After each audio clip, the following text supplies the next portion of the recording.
नमस्कार, मैं असुता। बिहार न्यूज में आपका स्वागत है। खबरों की बढ़ने से पहले एक नजर डालते हैं आज की सुर्खियों पर। बिहार के किसानों के लिए बड़ी राहत, सरकार ने लागू की प्रधानमंत्री फसल बीमा योजना। प्राकृतिक आपदाओं से होने वाले फसल नुकसान पर मिलेगा मुआवजा।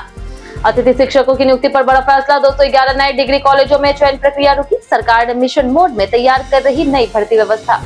बिहार में डिजिटल गवर्नेंस को मिलेगा बढ़ावा, सभी रजिस्ट्री कार्यालय होंगे पेपरलेस, अंतर्राष्ट्रीय कंपनियां भी ले सकेगी ई टेंडर प्रक्रिया में हिस्सा। पीटीएम रिपोर्ट अपलोड करने में बड़ी लापरवाही, बिहार के आदेश से 14 स्कूलों में अब तक नहीं भेजी जानकारी, शिक्षा विभाग ने जताई नाराजगी।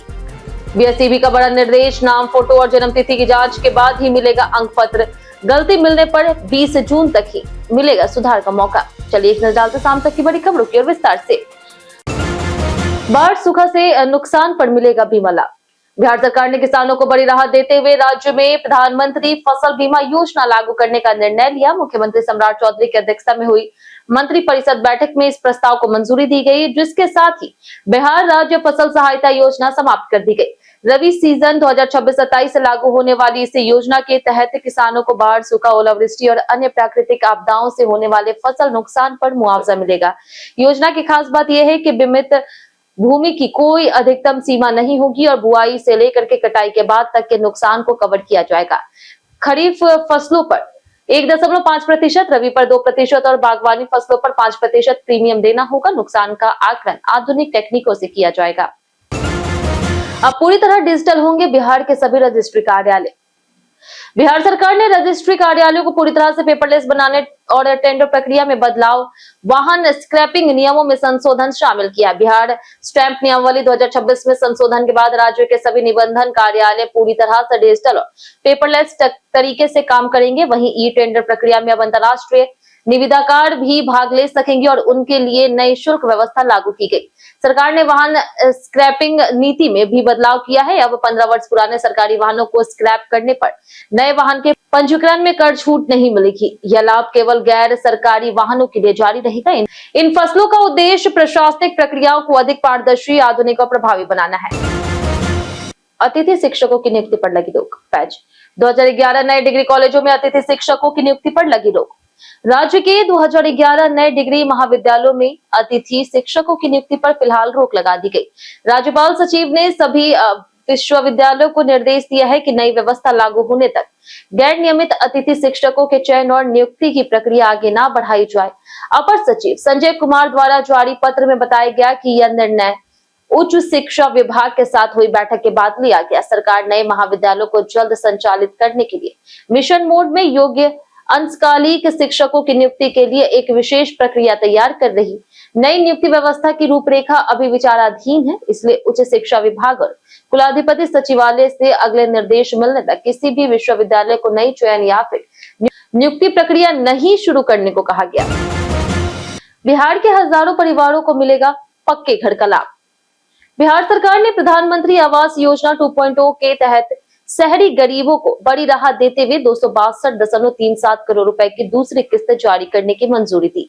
नगर विकास और आवास मंत्री नीतीश मिश्रा ने बताया कि यह राशि राज्य की 200 लाभार्थी आधारित आवास निर्माण परियोजनाओं पर खर्च की जाएगी। इससे पात्र परिवारों के घर निर्माण कार्य में तेजी आएगी और सबके लिए आवास के लक्ष्य को मजबूत मिलेगी। योजना का उद्देश्य आर्थिक रूप से कमजोर और आवास विहीन शहरी परिवारों को सुरक्षित, टिकाऊ और सम्मानजनक पक्का घर उपलब्ध कराना है। सरकार का मानना है कि इससे हजारों परिवारों के जीवन स्तर में सुधार होगा। साथ ही निर्माण कार्य में गुणवत्ता, पारदर्शिता और समयबद्धता सुनिश्चित करने के लिए विशेष दिशा निर्देश भी तैयार किए जा रहे हैं। बिहार सरकार ने योजना के सफल क्रियान्वयन की प्रतिबद्धता दोहराई है। पटना कोचिंग विवाद में खान सर की गिरफ्तारी पर लगी रोक। पटना के चर्चित कोचिंग विवाद और फायरिंग मामले में खान ग्लोबल स्टडीज के निदेशक फैजल खान उर्फ खान सर को बड़ी कानूनी राहत मिली है।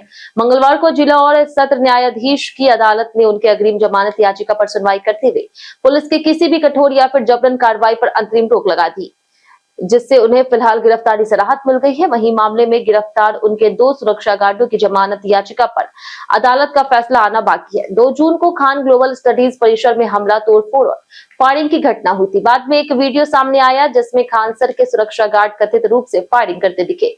इसके बाद पुलिस ने खान सर के खिलाफ भी एफआईआर दर्ज की। मामले की जांच जारी है। बिहार में 9 वरिष्ठ आईपीएस अधिकारियों को मिली नई जिम्मेदारी। बिहार सरकार ने पुलिस प्रशासन को और अधिक प्रभावी बनाने के लिए 9 वरिष्ठ आईपीएस अधिकारियों का तबादला और अतिरिक्त प्रभार सौंपा है। गृह विभाग की अधिसूचना के अनुसार यह फेरबदल आईजी, डीआईजी, एसपी और समादेष्टा स्तर पर किया गया। आईजी पंकज कुमार राज को एससीआरबी और रेलवे आईजी का अतिरिक्त प्रभार, जबकि एस प्रेमलता को मद्य निषेध और राज्य स्वापक नियंत्रण ब्यूरो का महानिरीक्षक बनाया गया। संजय कुमार को बीएसएपी का अतिरिक्त प्रभार मिला। डीआईजी स्तर पर सुधीर कुमार पोड़िका को एससीआरबी, सुशांत कुमार सरोज को एटीएस और दीपक रंजन को सीआईडी में तैनात किया गया। वहीं कुमार गौतम को बीएसएपी 5 पटना, मनीष सिन्हा को आरा अश्वारोही विशेष सशस्त्र पुलिस और अजय कुमार को एसएसजी पटना का समादेष्टा नियुक्त किया गया। अक्टूबर 2026 तक पूरा होगा खेमनीचक रेलवे स्टेशन का निर्माण। पटना मेट्रो परियोजना की प्रगति की समीक्षा नगर विकास और आवास विभाग के सचिव और पीएमआरसीएल के प्रबंध निदेशक संदीप कुमार आर उडलकट्टी की अध्यक्षता में की गई। बैठक में विभिन्न कॉरिडोरों में चल रहे निर्माण कार्यों की स्थिति का आकलन किया गया। अधिकारियों ने बताया कि खेमनीचक मेट्रो स्टेशन का निर्माण तेजी से जारी है और इसे अक्टूबर 2026 तक पूरा करने का लक्ष्य है। वहीं राजेंद्र नगर और मोइनुल हक स्टेडियम के बीच सुरंग निर्माण का कार्य अंतिम चरण में है, जिसे अगले 2 दिनों में पूरा कर लिया जाएगा। नेहरू पथ क्षेत्र में भूमिगत मेट्रो सुरंग के लिए नवम्बर में जू के पास टनल बोरिंग मशीन लॉन्च की जाएगी। बैठक में लंबित कार्य में तेजी लाने, एजेंसियों के बीच बेहतर समन्वय स्थापित करने और सभी निर्माण कार्यों को तय समय सीमा के भीतर पूरा करने के निर्देश दिए गए। आधे से ज्यादा स्कूलों ने नहीं अपलोड की पीटीएम रिपोर्ट। बिहार के सरकारी प्रारंभिक विद्यालयों में आयोजित पेरेंट्स टीचर मीटिंग की रिपोर्ट और तस्वीरें अब तक आधे से अधिक स्कूलों ने शिक्षा विभाग के पोर्टल पर अपलोड नहीं की है। पिछले महीने 9 तारीख को हमारा बच्चा हमारी जिम्मेदारी विषय पर राज्य भर में पीटीएम आयोजित की गई थी। शिक्षा विभाग इस आयोजन को गंभीरता से ले रहा और सभी विद्यालयों को रिपोर्ट अपलोड करने के निर्देश दिए गए। विभाग इन रिपोर्टों के जरिए अभिभावकों की बच्चों की पढ़ाई में रुचि, शिक्षकों के सहयोग, बच्चों की कमजोरियों और उनकी पसंदीदा विषयों का आकलन करना चाहता है। शिक्षा मंत्री मिथिलेश तिवारी ने कहा कि पीटीएम की रिपोर्ट का 100% अपलोड होना जरूरी है, ताकि विद्यालयों में शिक्षण कार्य, उपस्थिति और अभिभावकों की सहभागिता का सही मूल्यांकन किया जा सके। शिकायत निपटारे में लापरवाही करने वालों पर गिरेगा। नगर विकास और आवास विभाग में पारदर्शिता, जवाबदेही और सुशासन को मजबूत करने के उद्देश्य से मंत्री नीतीश मिश्रा की अध्यक्षता में उच्च स्तरीय समीक्षा बैठक आयोजित की गई। बैठक में शिकायतों, आरोपों और निगरानी से जुड़े लंबित मामलों की समीक्षा की गई। मंत्री ने कहा कि सांसदों, विधायकों और अन्य जनप्रतिनिधियों द्वारा भेजी गई शिकायतें सीधे जनता से जुड़ी होती है, इसलिए इनके निपटारे में किसी भी प्रकार की देरी या लापरवाही स्वीकार नहीं की जाएगी। उन्होंने अधिकारी को शिकायत निवारण के लिए प्रभावी एसओपी तैयार करने और उसका सख्ती से पालन सुनिश्चित करने का निर्देश दिया। साथ ही जांच प्रक्रिया को फास्ट ट्रैक मोड में चलाने और दोषी पाए जाने पर कड़ी कार्रवाई करने को कहा। मंत्री ने विभाग में भ्रष्टाचार और अनियमितता के प्रति जीरो टॉलरेंस नीति दोहराते हुए ईमानदार अधिकारी को संरक्षण और प्रोत्साहन देने पर भी जोर दिया। गयाजी में 200 करोड़ के टेक्नोलॉजी सेंटर की होगी शुरुआत। गयाजी के खिजरसराय प्रखंड के देवगांव में फल्गु नदी किनारे लगभग 200 करोड़ रुपए की लागत से बनने वाले अत्याधुनिक टेक्नोलॉजी सेंटर की आधारशिला 15 जून को मुख्यमंत्री सम्राट चौधरी रखेंगे। इसको लेकर के प्रशासनिक तैयारियां तेज कर दी गई है। मुख्यमंत्री के संभावित दौरे को देखते हुए हेलीपैड, सुरक्षा व्यवस्था और अन्य आवश्यक इंतजाम किए जा रहे। परियोजना स्थल का निरीक्षण केंद्रीय मंत्री जीतनराम मांझी ने भी किया और अधिकारियों के साथ तैयारियों की समीक्षा की। उन्होंने एमएसएमई विभाग के विकास आयुक्त से बातचीत कर परियोजना की प्रगति की जानकारी दी। एमएसएमई विभाग द्वारा निर्मित इस टेक्नोलॉजी सेंटर की लागत करीब 200 करोड़ रुपए है। बाउंड्री वॉल का निर्माण पूरा हो चुका है और भूमि पूजन के बाद मुख्य निर्माण कार्य शुरू होगा। इस दौरान स्थानीय महिलाओं ने पेयजल संकट की शिकायत भी उठाई। छात्रों को अंक पत्र लेने से पहले करनी होगी जांच। बिहार विद्यालय परीक्षा समिति यानी कि बीएसईबी ने मैट्रिक परीक्षा 2026 के अंक पत्र, प्रोविजनल सर्टिफिकेट, क्रॉस लिस्ट और सारणीय पूंजी सभी जिला शिक्षा पदाधिकारी कार्यालयों को भेज दी है। विद्यालयों को निर्देश दिया गया है कि वे दस्तावेज प्राप्त कर छात्रों में वितरण शुरू करें। बोर्ड ने कहा कि वितरण से पहले नाम, जन्मतिथि, फोटो, विषयवार अंक और अन्य विवरणों का सावधानीपूर्वक मिलान किया जाए। गलत, अस्पष्ट या फिर अनुपस्थित फोटो वाले प्रमाण पत्र छात्रों को नहीं दिए जाएंगे। किसी भी त्रुटि की स्थिति में आवश्यक दस्तावेजों के साथ 20 जून तक सुधार के लिए जिला परीक्षा शाखा में आवेदन करना होगा।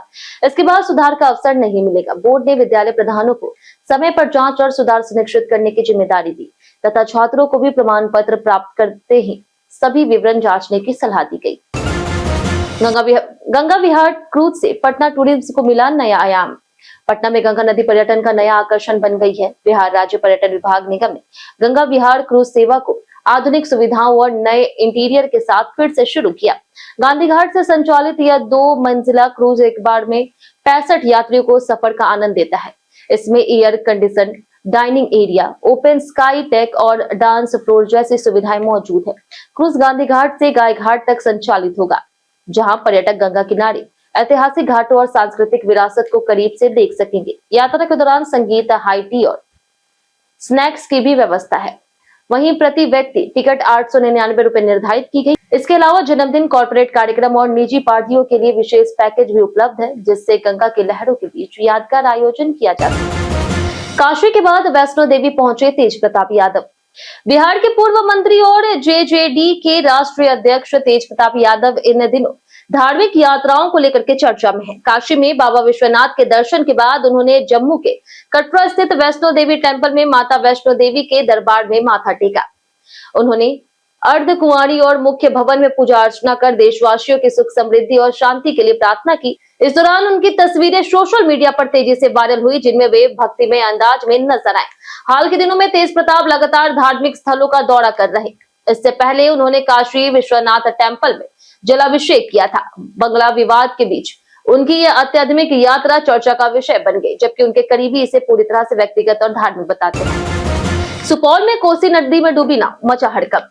सुपौल जिले के सरायगढ़ स्थित बनेनिया घाट पर मंगलवार सुबह कोसी नदी में एक नाव दुर्घटनाग्रस्त हो गई है। नाव में करीब 20 से 25 लोग थे, जिनमें महिला मजदूर और बच्चे भी शामिल थे। खेतों में काम करने के लिए नदी पार कर रहे थे। क्षमता से अधिक यात्रियों के सवार होने के कारण नाव असंतुलित होकर के डूब गई। हादसे के बाद अधिकांश लोग तैरकर सुरक्षित बाहर निकल आए। 3 बच्चों समेत कुछ लोगों को नदी से निकाल करके अस्पताल में भर्ती कराया गया, जहां उनका इलाज चल रहा है। प्रशासन के अनुसार अब तक किसी के डूबने या फिर मौत की आधिकारिक पुष्टि नहीं हुई है।